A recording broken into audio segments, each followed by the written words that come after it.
So I didn't plan on making a video tonight, but here it is, a quick little upload. So I went to a vendor slash LGS night thing, trade night. It was just a night where there was vendors and you could trade cards as well. Obviously still got the wrap on my wrist, but man, was that a rude awakening to what the market is. And some of the vendors, I believe, lost their freaking minds. I want to say the F word, but lost their damn minds when it comes to these pricing. And there was a lot of telling vocabulary in the room. So the number one thing I went to go do, my main goal was to flip like some alternate arts, some great singles into booster boxes. So, you know, I brought Gardevoir from Paldean Fates. I bought the gold cards, Arceus and Dialga, Blastoise and Venusaur from 151. So I'm going with some freaking heat, right? And pretty much every single booster box in there, from Paradox Rift to Twilight, is $450. Destined Rivals, one of the guys, he had it at $440, which is a decent price for what it is now, way under market. I'm still not crazy enough to buy that. I know that is a bad buy, especially if I'm trading into it. What else did I buy? I brought some Evolutions from Evolving Skies to trade in, because right now, like, I'm just done with the English market. I'm going to buy booster boxes and buy some stuff. I did buy this. Paid like $5 too much, but little Reinculus sticker pack thing.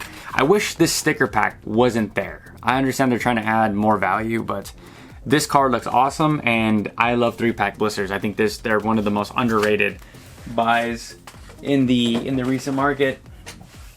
But they had Surging Sparks at $80 ETBs, right? It's Twilight Masquerade going for $80. Some people had them at $90 when we just got the Target reprint, the big Target reprint. These people have lost their damn minds if you think that we're gonna sit there and pay these prices. And it really reflected how the room was moving. Like, usually when you see like a successful a card show, you see a lot of people with a lot of like sealed product in their hand. They got a lot of singles, they got a bag or something. I don't know, there's something that insinuates that there's been some transactions. Well, this looked like a whole lot of sad buyers. They looked like nobody wanted to buy any of this stuff. It's like the vendors knew that they were in such a stronghold position, right? There's like, this is what it is, this is what the market is. Like, if I was vending right now, I would have a lot of wiggle room when it comes to some of these cards. Because I was just texting a friend, Team Rocket Joey, and I was like, dude, I think it's time for me to just offload everything. Like, every card I have in English, just offload it. I could just buy it.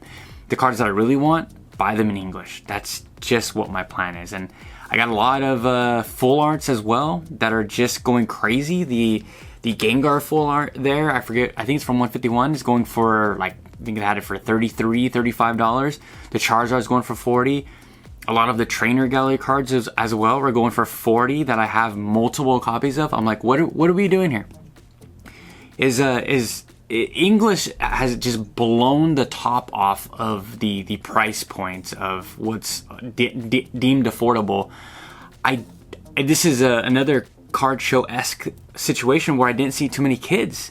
Like, what parent in their right mind is going to take a kid to some of these card shows and you're like, oh, Dad, I want to just pick up a little 3-pack blister. It's going to be $25. You're like, what? Like, 3-pack blisters are like $15 at Target, you know? You're going to pay $10 over market for literally everything. I'm not here to, it may sound like I'm whining or complaining, but that's just what it is. Like, I'm seeing it as opportunity. I'm seeing it as a way for me to offload everything and then just go deeper into Korean, Japanese, and simplified Chinese. Like, it is what it is. It also forces me to stay in those languages forever, right? No one's gonna, I don't want to say nobody is, but it's gonna be really tough to offload some of those cheaper art rares in simplified Chinese or Korean, right? I understand that, but it's fine. I want the cards for the long haul. Like if I want to, maybe my goal, I was just thinking like maybe I open an eBay account for Korean simplified Chinese singles that I pull double of, and let you guys know all that stuff. So maybe create like a little eBay shop, just something extra to get rid of some of the singles, extra doubles that I have. Maybe do giveaways to you guys if you guys are interested. But man, was that a rude awakening for me. Like every booster box that I asked about was about $50 to $100 way over MSRP, way over market, right? And I asked, to conclude all this, and what made me go, wow, we're effed, is I asked a few of the vendors, I'm like, hey, I'm looking for Brilliant Stars, I'm looking for Stellar Crown, any? And they're like, no. And they're like, yeah, Sword and Shield, like, it's just dumb to bring Sword and Shield here, like, it's just gonna go up forever. I asked him, 2 other vendors, and they literally said the same thing, like, it's dumb to, like, why would I bring that? It's just too hot to sell. And I think when we get into that mentality, when vendors get into that mentality, I think that there is going to be a big correction soon. And I saw boxes from Twilight to Paradox Rift and a crap ton of Destined Rivals. And if the sentiment of these sets, right, are just that they're so good, they're such strong sets, then why are so many of them being sold at a little event meetup like this, right? It's because they're overvalued. That's why. It's because they're going to get at least 1, 2, 5 dumb people that are going to just overspend, and dumb not in the sense of like mental, but just dumb with their wallet. Just silly spending, like just silly blowing money for these booster boxes. Like what I told you guys yesterday, I was like, if you want a Destined Rivals booster box, right, just go buy it, right? I meant that's around the 350, 375, not the 440, 450 range. Like pushing $500 for a booster box that's right around the corner to release, 3 months old. And I guess to tie this all into what I just watched on the way to the card show, that kind of got me to the like frame. I understand there's like a Paradox Rift booster box buyout. I saw a PokeChuck's video. I was listening to a little bit of PokeChuck's video, and then Mason from Cardinal Gaming talking about how Pokemon, he doesn't think they're gonna get any booster box reprints, and it's because of the big box retailers wanting these huge products like the Blooming Waters, the bundles, whatever bundles you're talking about. They need to fill those spaces at a Target, at a Dick's Sporting Goods, etc. So it just makes sense. If they don't use that space, they lose that space. So the easiest thing, okay, how do we fill this giant rack, right? You print those collection boxes with like 6 packs and a giant jumbo card and a ton of crap. You print Pokeballs and tins that no one wants, and they're terrible for environment. People literally just want the packs, and I just don't understand how we got here.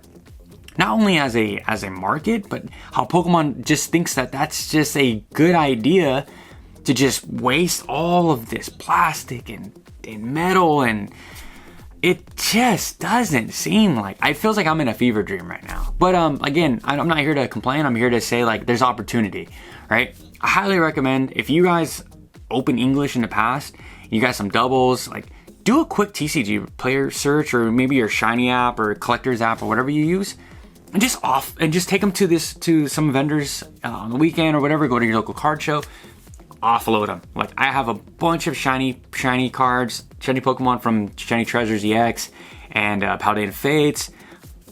Just offloading those. They were selling them for like $3 to $5 a card. I'm like, I have 10 of those for $5. There's $50. I understand it's probably like 75, 80% I'm gonna get, but I got a lot of English singles that are just sitting there. I'm like in my binders, and I have to ask myself, like, do I really want to hold on to some of these cards, or is it just time that I'm just like, here we go, there it is, we're out, we're grabbing stuff that is actually going to appreciate value? Because yes, some of these full art cards, like the Gengar from 151, like that's, like I told you, $35 card. The Charizard from 151, full art, and Brilliant Stars going for 40s to 30s, right? Like, do I care if those cards sit in my binder? Like, not really. I'm kind of good off of them if I get rid of them. I'm not a full art collector. Like, if I have them in Korean because I pulled them myself, like, it is what it is, right? But the market's hot. It's nasty. It's nasty hot. It's like when you microwave a burrito with like lettuce. It's like, dang, I love burritos, but the lettuce is hot, and now this whole thing is gross. So I'm just gonna not eat this. That's pretty much how I see the Pokemon market, and we're gonna end with that. You guys can digest that and do what you will with it. Until tomorrow, peace out.